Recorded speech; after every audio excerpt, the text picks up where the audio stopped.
The BA to FG Falcon can develop a tailshaft vibration, and one possible cause is a failed centre bearing.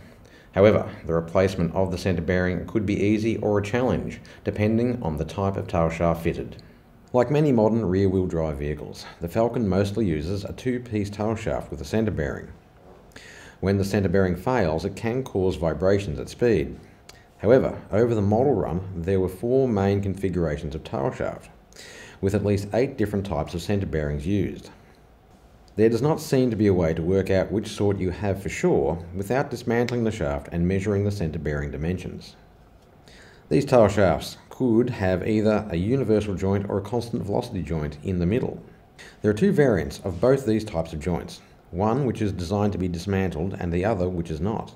Luckily, the trade has come up with some workarounds which could allow you to access the centre bearing. If you have replaced the centre bearing or have fitted a reconditioned tailshaft, the car might still have a vibration. This could be due to the tailshaft being designed to be balanced on the car, with the use of clip-on weights to remove any final vibrations.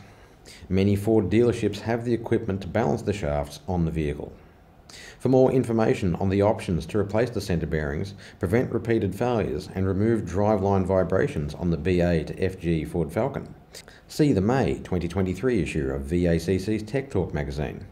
Log on to VACC MotorTech or call VACC's Tech Advisory Service.